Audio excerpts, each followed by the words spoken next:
إن الحمد لله نحمده ونستعينه ونستغفره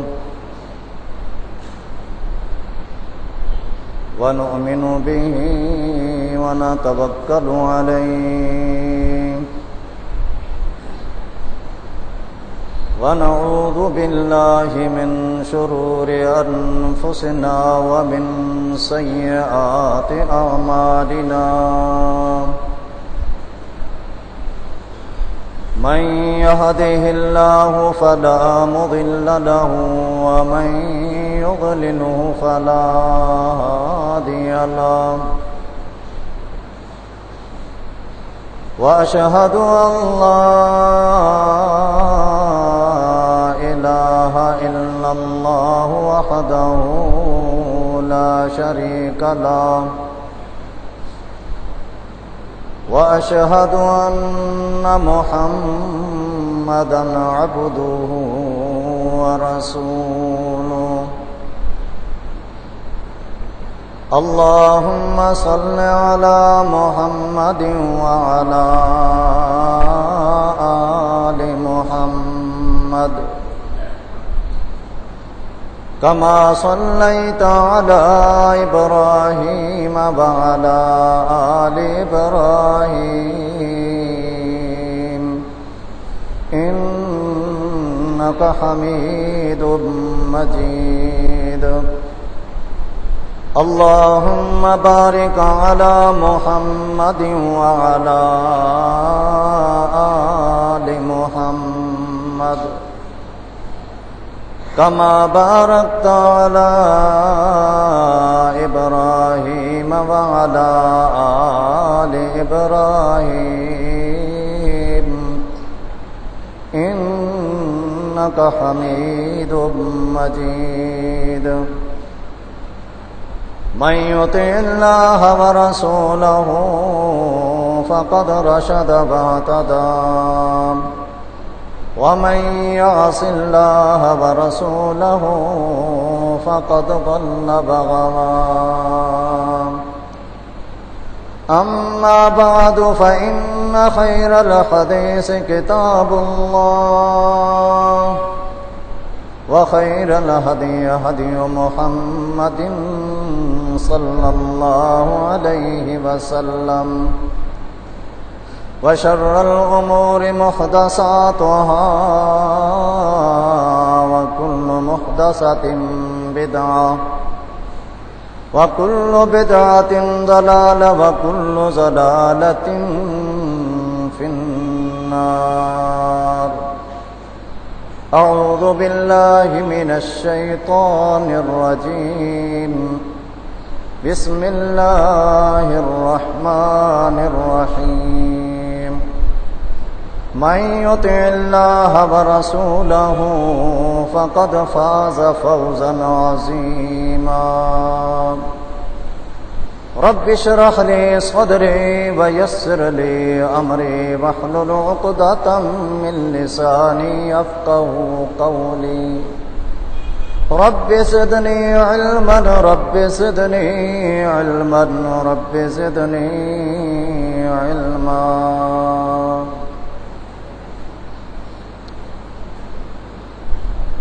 ہر قسم کی تعریفیں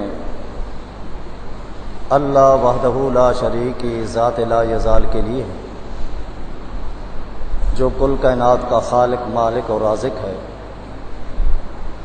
جس کا کوئی ساجی نہیں شریک نہیں ہمسر نہیں اس اکیلے اللہ نے کائنات کے ذرے ذرے کو پیدا فرمایا اس رب لا یزال کے بے انتہا انعامات احسانات ہیں ان انعامات میں یہ بھی ایک بہت بڑا انعام ہے کہ رب العالمین نے ایک عظیم اور مبارک عمل پیارے پیغمبر علیہ الصلاۃ والسلام کی سنت مبارکہ پر عمل کرنے کا موقع فراہم کیا ہے۔ دعا یہ ہے کہ اللہ جن احباب نے اللہ کی رضا کے لیے کہ قربانی کی ہے، اللہ تعالیٰ قبول و منظور فرما لے۔ یقیناً یہ ایک عظیم ترین عمل ہے، بڑی عظمت والا عمل ہے، بڑی فضیلت والا عمل ہے، اور احباب کی دلچسپی، ذوق اور شوق کا یہ عالم کہ ہماری قربانی پیارے پیغمبر علیہ الصلوۃ والسلام کی عین سنت کے مطابق ہو جائے۔ یہی وجہ ہے ایسے جانور کہ جس میں کسی قسم کا عیب نہ ہو، ڈھونڈنے میں وقت لگا، تھکاوٹ ہوئی، تکلیف ہوئی، لیکن ان تمام تکلیفوں کی پرواہ نہیں کی۔ جذبہ اور ذوق یہ تھا کہ میرا قربانی کا جانور ایسا ہو جو عین سنت کے مطابق ہو۔ ایسے افراد سے ملاقاتیں ہوئیں، منڈی کے اندر داخل ہوئے، ایک مشبہ شکل، چاند کی طرح چمکتا ہوا چہرہ، سفید داڑھی، شفاف اور صاف ستھرے سفید لباس میں ملبوس، اس کے ہاتھ میں ایک جانور کی رسی ہے، بیچنے کے لیے بیٹھا ہے۔ پوچھنے والا جا کر پوچھتا ہے کہ یہ جانور دو دانت ہے؟ وہ بزرگ جواب دیتا ہے جی ہاں یہ دو دانت ہے۔ اس کی بات سن کر اس میں رک نہیں جاتا کہ بڑا مشبہ شکل ہے، سفید داڑھی، چاند جیسا چمکتا چہرہ، سفید کپڑوں میں ملبوس، یہ کہاں جھوٹ بول سکتا ہے؟ باوجود اس کے اس نے کہہ دیا کہ جانور دو دانت ہے، لیکن پھر بھی ہم اس جانور کے منہ کے کھولتے ہیں اور دو چیک کرتے ہیں کہ واقعی دو دانت ہے۔ اسے کچھ نہیں کہتے کہ بابا تو غلط کہہ رہا ہے، جھوٹ بول رہا ہے، نہیں۔ جانور کے دائیں بائیں آگے پیچھے گھومتے ہیں، کوئی عیب نہ ہو، کوئی ایسی اس کے اندر کمی اور نقص نہ ہو جو سنت سے ہٹ جائے، اور یقیناً ایسے جانور ڈھونڈنے چاہیے، کوشش کرنی چاہیے۔ پیارے پیغمبر علیہ الصلوۃ والسلام سیدنا علی المرتضیٰ رضی اللہ تعالیٰ عنہ کو جب بھیجتے تھے منڈی کی طرف، تو آپ انہیں یہ حکم ارشاد فرماتے کہ جانوروں کو اس طرح دیکھنا ہے، چھاننا ہے، ان نستشرف العین والاذن اللہ نضحی بمقابلۃ ولا مدابرۃ ولا شرقاء ولا خرقاء، خوب دیکھنا ہے، آنکھیں دیکھنی ہے، کان دیکھنے ہیں، کہیں عیب نہ ہو۔ جانور ڈھونڈتے ہوئے آگے پیچھے مکمل چیک کرتے ہیں، کوئی عیب نہ ہو، تاکہ جو میں قربانی کروں جانور کی تو وہ جانور بے عیب ہونا چاہیے، سنت کے مطابق ہو۔ اور یقیناً یہ بڑا اچھا جذبہ ہے، بالکل ایسی ہی ذوق ہونا چاہیے، لیکن کاش یہی جذبہ، یہی ذوق ہر عبادت کے لیے ہونا چاہیے۔ نماز میں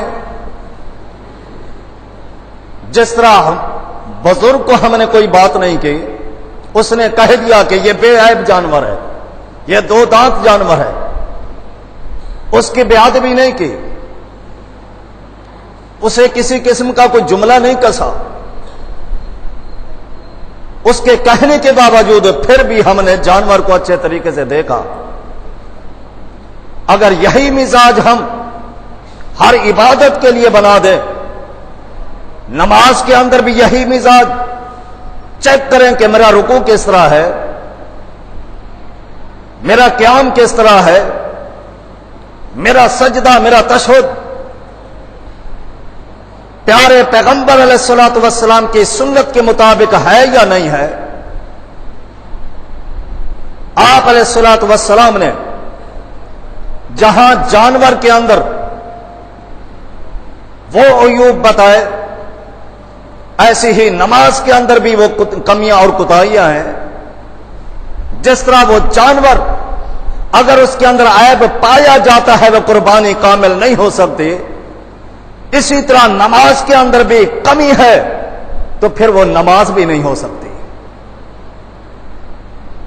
ہم نے کبھی نماز کے متعلق سوچا؟ پیارے پیغمبر علیہ الصلوۃ والسلام کی سنتوں کو دیکھا، غور کیا، چیک کیا؟ یہی ذوق ہمارا ہر عبادت کے لیے ہونا چاہیے۔ صرف قربانی کا جانور میں یہ جذبہ اور ذوق، نماز بھی ہماری اسی طرح ایک ایک چیز کو چیک کیا جائے، روزہ بھی اسی طرح، حج و عمرہ، خوشی غمی کے تمام معاملات اگر نبی علیہ الصلوۃ والسلام کی سنت کے مطابق کریں گے، یقیناً اسی میں فلاح بھی ہے، اسی میں نجات بھی ہے، اور وہ عمل باعث اجر بھی بن سکتا ہے، باعث نجات بھی بنا سکتا ہے، وہ رب کی رضا کا سبب بھی بن سکتا ہے۔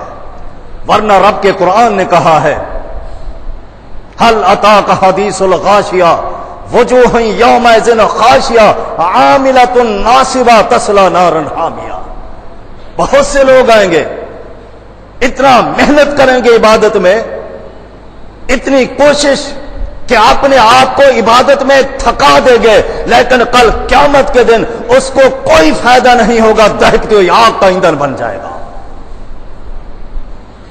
ہر عبادت کے اوپر یہی مزاج، صحابہ رضوان اللہ علیہم اجمعین ان کا مزاج یہی تھا، ہر معاملے نبی علیہ الصلوۃ والسلام کی حدیث مبارکہ، آپ کی سنت کو ڈھونڈتے تھے۔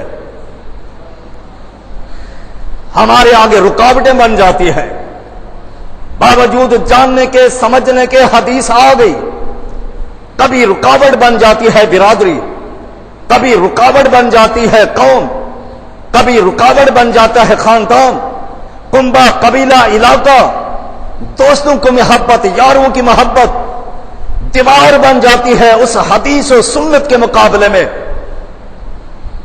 ہم اسے پسے پشت ڈال دیتے ہیں۔ میرے بھائیو، جو مزاج اس قربانی کے جانور کا تھا، یہی مزاج ہمارا ہر عبادت کے لیے ہونا چاہیے۔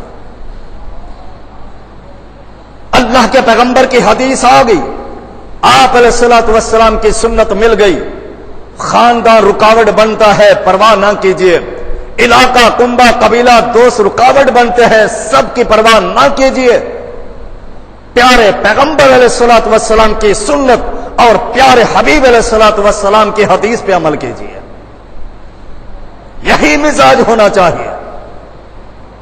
صحیح مسلم کی روایت عمران بن حسین رضی اللہ تعالیٰ عنہ بیٹھے ہوئے تھے محفل میں، بات چل پڑی، اللہ کے پیغمبر کی حدیث سناتے ہیں، الحیاء خیر کلہ، شرم حیا وہ نعمت ہے، یہ ایسا تمغہ ہے کہ جس کو اللہ نصیب کر دے اس میں سراپا خیر، بھلائی اور نجات و فلاح کی ضمانت ہے۔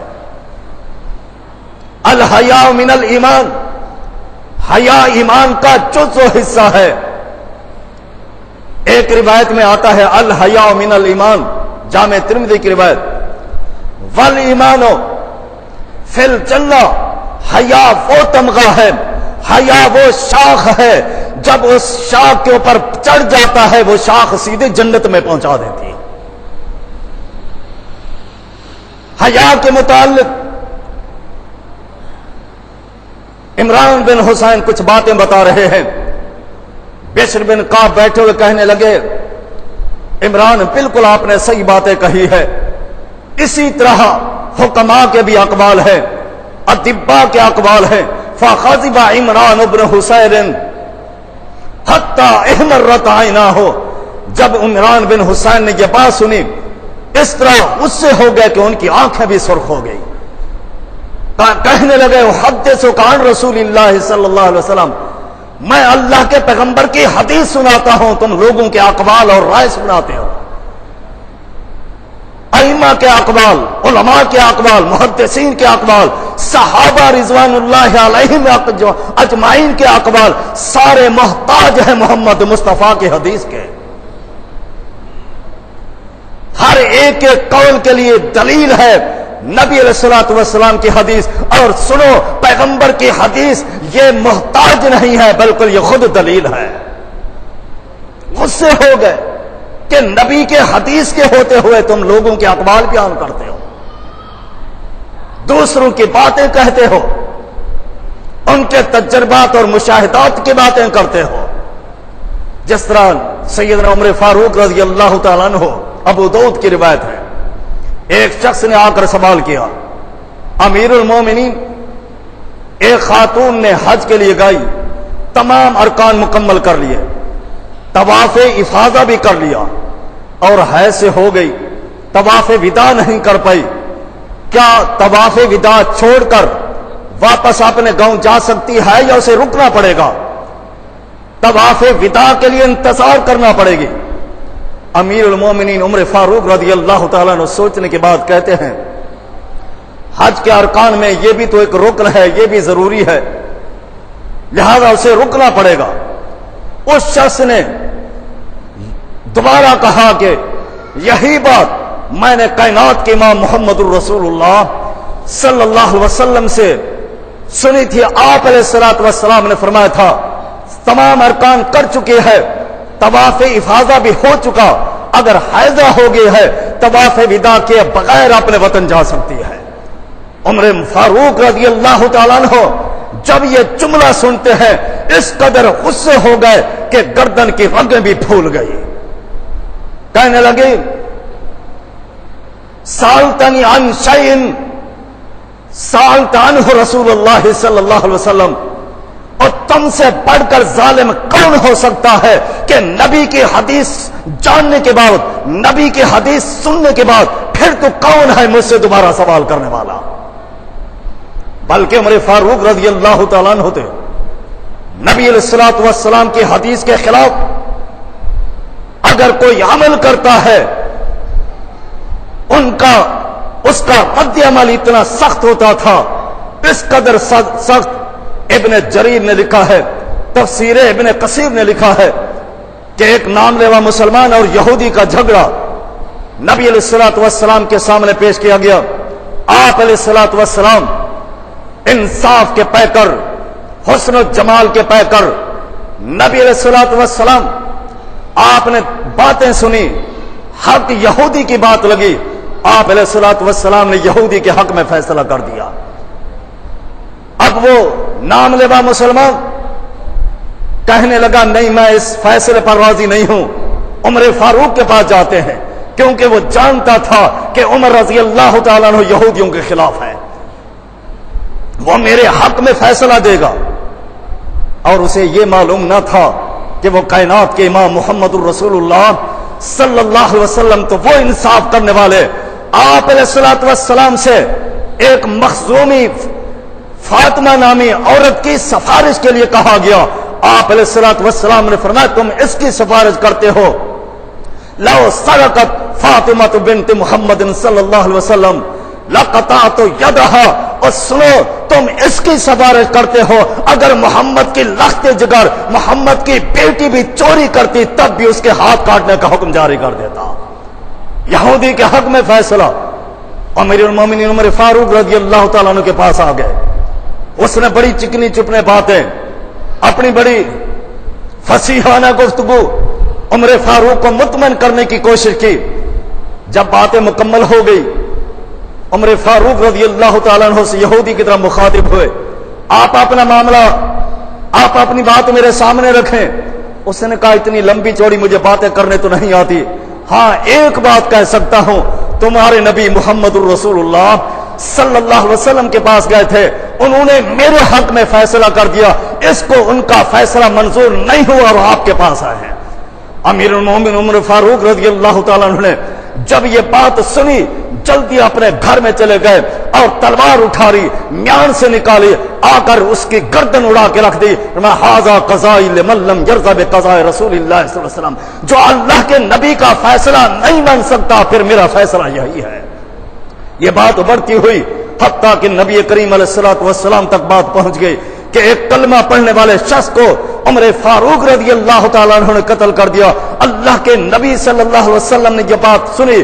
یہ قریب تھا کہ نبی علیہ الصلوۃ والسلام حضرت عمر فاروق رضی اللہ تعالیٰ عنہ کے لیے قصاص کا حکم جاری کر دیتے کہ عمر اتنا دلیر ہو گیا ہے کہ آج کلمہ پڑھنے والے مسلمانوں کی بھی گردنیں مار رہا ہے. اللہ نے قرآن بنا کے نازل کر دیا فلا وربک لا یؤمنون حتی یحکموک فیما شجر بینہم. کہا وہ میں رب اپنی ربوبیت کی قسم کھا کے کہتا ہوں وہ بندہ مومن نہیں ہو سکتا جو محمد مصطفیٰ کو اپنا حکم تسلیم نہ کرے. اور کرنے کا مطلب یہ ہے کہ نبی کی حدیث کے مقابلے میں خاندان رکاوٹ بن جاتا ہے, کبھی برادری اور قوم رکاوٹ نہیں. اگر اللہ کے پیغمبر کی حدیث کے ساتھ آپ کی سنت کے ساتھ جیسے قربانی کے جانور کے لیے محبت کا اظہار تھا, اگر ہر عبادت کے لیے اور یہی نبی علیہ الصلوۃ والسلام کی سنت کا یہی مزاج بنا لیا جائے, میں کہتا ہوں یہ بڑھتا ہوا اختلاف محبت میں بدل جائے گا. یہ انتشار و اختلاف اتحاد و اتفاق میں تبدیل ہو جائے گا. یہ دوریاں قربت اختیار کر جائیں گے جب ہم مزاج ہر عبادت کے لیے یہی بنا دیں. ابو صاحب جامع ترمذی کی روایت ہے, ایک دن بیٹھے ہوئے تھے دوستوں میں, انہوں نے ایک اللہ کے پیغمبر کی حدیث سنائی ان شعار سنت, کہ قربانی کا جانور اس کو کوہان کے ساتھ ایک زخم لگانا خون بہانا یہ اللہ کے پیغمبر کی سنت ہے. ایک شخص بیٹھا ہوا تھا, اس نے فوراً کہا کہ ابراہیم نخعی کا تو اس کے خلاف قول ہے. وہ کہتا ہے کہ الشعار مسلۃ, شعار کرنا یہ مسلح میں شامل ہے. بس ابو صاحب کہتے ہیں رأیت وقیعا غضب غضبا شدیدا, وقی اتنا ناراض ہونے لگے, کہا ظالم تم کیسی بات کر رہے ہو. اقول لک قال رسول اللہ صلی اللہ علیہ وسلم, میں تمہیں اللہ کے پیغمبر کی حدیث سناتا ہوں اور تم نبی کی حدیث سننے کے بعد کسی کے قول کو میرے سامنے رکھتے ہو. نبی کی حدیث کے آگے کسی کا نہ قول چل سکتا ہے, نہ کسی کی رائے چل سکتی ہے, نہ کسی کا مشورہ چل سکتا ہے. نبی کا فرمان آ گیا ہے, بس اب اپنا سر جھکانا ہے, سر خم ہو جانا ہے. کتنی حدیثیں سنائیں.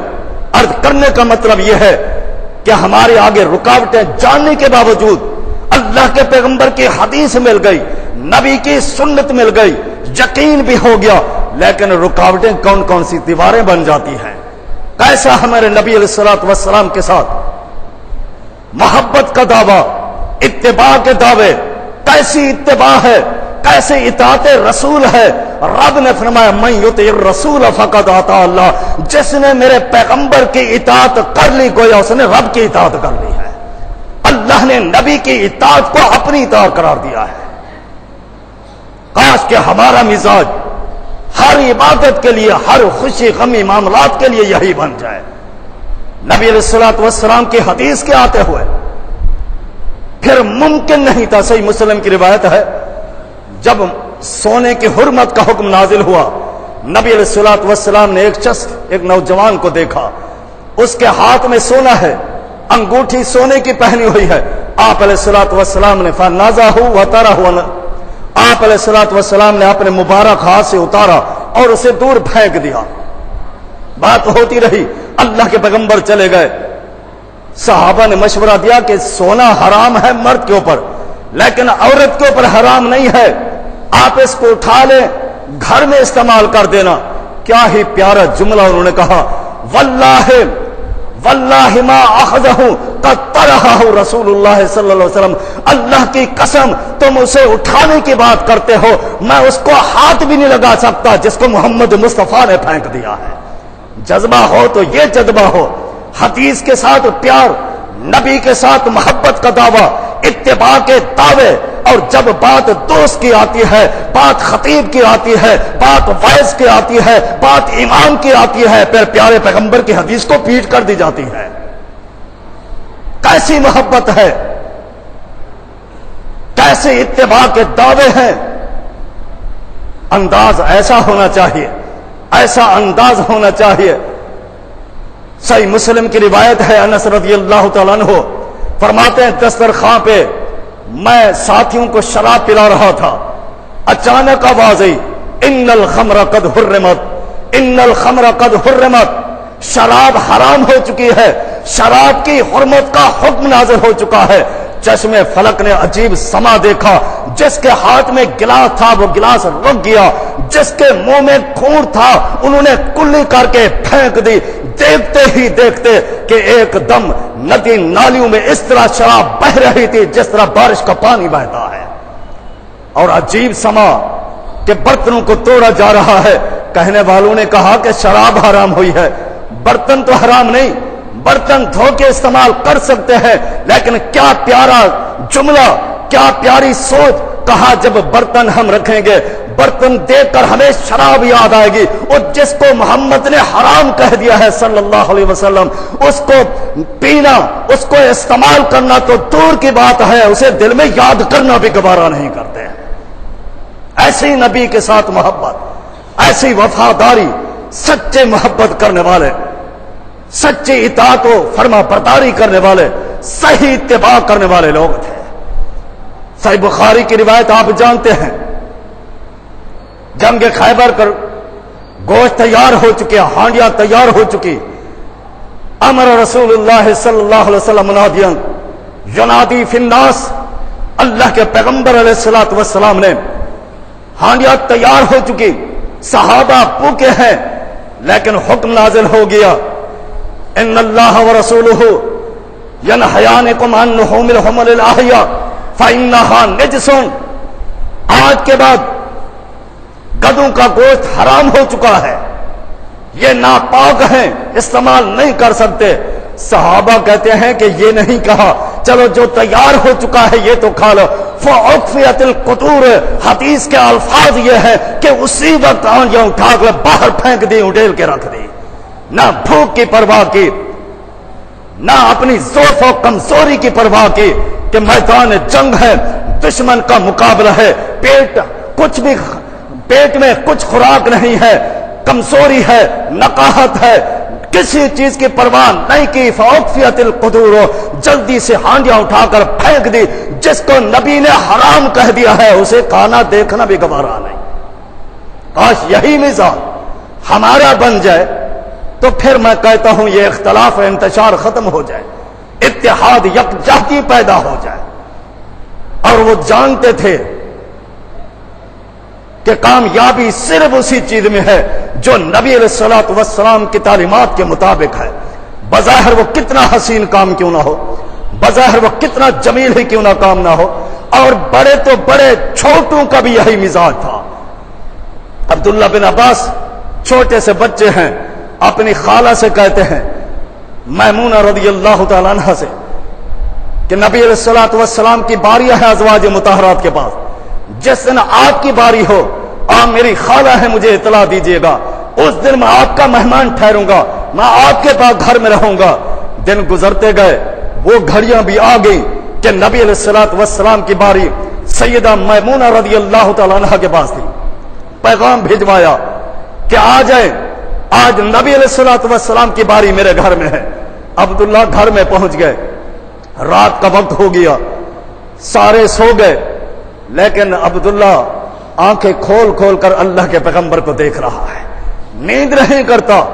نبی کائنات علیہ الصلوۃ والسلام کو پتہ نہیں عبداللہ سوئے ہوئے ہیں، نیند کی حالت میں ہے۔ آپ علیہ الصلوۃ والسلام اپنے معمول کے مطابق آپ اٹھے، جو آپ کا طریقہ کار تھا، آپ نے مسواک کیا، وضو کیا، اور مسجد نبوی میں نماز تہجد کے لیے آپ روانہ ہوئے۔ جب آپ وہاں نماز پڑھنے کے بعد آپ نے سلام پھیرا تو پیچھے مڑ کر دیکھا چھوٹا سا بچہ عبداللہ بیٹھا ہے۔ نبی علیہ الصلوۃ والسلام پیچھے پلٹ کے پوچھتے ہیں، عبداللہ کیسے آ گئے؟ کیا آرام نہیں کر سکے؟ نیند نہیں آئی؟ آج ہمارے مہمان تھے، کیا آرام نہیں کیا؟ کہا اللہ کے پیغمبر میں سونے کے لیے نہیں آیا تھا کہ میں سوتا. کہا پھر کیسے آئے؟ کہ اللہ کے پیغمبر دن میں آپ کے ساتھ رہتا ہوں، آپ کی عبادت، آپ کے ذکر اذکار کو، طریقے کو دیکھتا ہوں، اسی طرح کرتا ہوں. رات کی عبادتوں کے بارے معلومات نہیں تھی، کیونکہ عبادت وہ بنے گی جو آپ کے طریقے کے مطابق ہوگی. آپ کی رات کی عبادت کو چیک کرنے کے لیے آیا ہوں کہ دن کی عبادتیں بھی آپ کی تعلیم کے مطابق، آپ کی سنت کے مطابق، اور رات کی عبادتیں بھی آپ کی سنت کے مطابق ہو جائے. کاش کہ ہمارا یہی مزاج. ایک ہی پیغام چھوڑنا چاہتا ہوں اس موقع کی مناسبت سے کہ دیکھا، اور یقین مانے فون اس قدر آتے ہیں، یہ تھوڑا سا کان کٹا ہوا ہے، باقی جانور بہت اچھا ہے، فربا بھی ہے، بے عیب بھی ہے، تھوڑے سے آنکھ کے اندر عیب ہے، ناک کے اندر یہ ہے، ٹانگ میں لگڑا رہا ہے. چھوٹی چھوٹی باتیں ہر وقت فون پہ پوچھی جاتی ہے. کیوں؟ کہ ہمارا قربانی کا جانور اس میں کوئی عیب نہ ہو، نبی کی سنت کے خلاف ہماری قربانی نہ ہو جائے. ہے یہی جذبہ ہر عبادت کے لیے ہو جائے. ہماری نماز بھی نبی کی سنت کے مطابق، ہمارا روزہ نبی کی سنت کے مطابق، ہمارا عمرہ نبی کی سنت کے مطابق، ہمارا حج نبی کی سنت کے مطابق، ہماری قربانی نبی کی سنت کے مطابق، ہماری زکوٰۃ، ہماری معیشت، ہمارے کاروبار، ہماری تجارت، ہمارے تمام تر معاملات نبی کی سنت کے مطابق. اگر یہی مزاج بنا دیا جائے، میں آج یہ دعوے سے کہتا ہوں کہ انشاءاللہ یہ بڑھتا ہوا اختلاف محبت و پیار میں بدل جائے گا، اتحاد و اتفاق میں بدل جائے گا، جب ہمارے دلوں میں یہی مزاج اور یہی خالص ہماری نیت بن جائے. آج کیوں یہ نفرتیں ہیں؟ ایک گھر کے افراد ہیں، ایک قبیلے کے افراد ہیں، ایک خاندان، قریبی رشتہ داری ہے، لیکن دو دوست ایک جگہ ایک دسترخوان پہ بیٹھ کر کھانا کھانے کو تیار نہیں. کوئی اسے حرام کہتا ہے، کوئی اسے حلال کہتا ہے، کوئی اسے غلط کہتا ہے، کوئی اسے صحیح کہتا ہے. یہ کیوں ہے؟ اس کی بنیادی وجوہات میں ایک وجہ یہ ہے کہ ہم نے تحقیقی مزاج ہی نہیں بنایا ہے. ہم نے جس طرح اپنے باپ دادا کو دیکھا ویسے ہی کرتے چلے جا رہے ہیں. تحقیقی میدان میں اتریے تو صحیح. حق کی پہچان اور رب العالمین کا وعدہ ہے، رب العالمین کا وعدہ ہے، والذین جاہدوا فینا لنہدینہم سبلنا. اکثر میں یہ آیت اس لیے سناتا ہوں اپنے ساتھیوں کے دل میں، اور یہ پیغام چھوڑنا چاہتا ہوں کہ رب کا وعدہ ہے. سورہ عنکبوت کی آخری آیت. جب انسان حق کی جستجو کرتا ہے، حق کی تلاش کے لیے کوشش کرتا ہے، اللہ اس کے دل میں حق تھما ہی دیتا ہے. ہم تھوڑا سا محنت کرے تو صحیح، کوشش کرنے والے بنے تو صحیح، پھر دیکھیں کس قدر رب کی مہربانیاں. پیارے پیغمبر علیہ الصلوۃ والسلام نے فرمایا، صحیح جامع کے اندر یہ الفاظ ہیں، آپ علیہ الصلوۃ والسلام نے فرمایا، ترکت فیکم شیئین، میں تمہارے اندر دو چیزیں چھوڑے جا رہا ہوں. ترکت فیکم شیئین، دو چیزیں چھوڑ رہا ہوں. لن تضلوا بعدہما، کبھی تم ان دونوں کو تھامے رکھو گے، ان کے بعد کبھی تم گمراہ نہیں ہوگے. ولن یتفرقا، اور یہ دونوں چیزیں تمہارے جسم کے ساتھ چمٹی رہیں، جدا نہ ہو. حتی ورد علی الحوض، فرمایا میدان محشر لگا ہوگا، رب سلم سلم کی صدائیں ہوں گی، لوگ پیاس سے تڑپ رہے ہوں گے، ہونٹ خشک ہو چکے ہیں، گلہ خشک ہو چکا ہے، پیاس میں تڑپا رہے ہیں. مچھلی جس طرح سمندر سے پانی سے باہر پھینک دی جاتی ہے، یہی کیفیت انسانوں کی ہوگی. میدان محشر سجا ہوگا، 50,000 سال کا ہوگا. فرمایا جس نے میری سنت کو اب نہیں چھوڑا، سنت کو تھامے رکھا، کتاب اللہ و سنتی، اللہ کی کتاب قرآن مجید اور میری سنت کے ساتھ وفاداری کی، اسے تھامے رکھا. حتی ورد علی الحوض، فرمایا قیامت کے دن مجھے حوض کوثر پر پائے گا، اور میں محمد اپنے ہاتھوں سے حوض کوثر سے جام بھر بھر کے اسے پلاؤں گا. یہ سعادت کسے ملے گی؟ فرمایا جو میری سنت پہ قائم رکھے گا، میری سنت کو سامنے رکھ. جامع صحیح کے اندر یہ الفاظ ہے.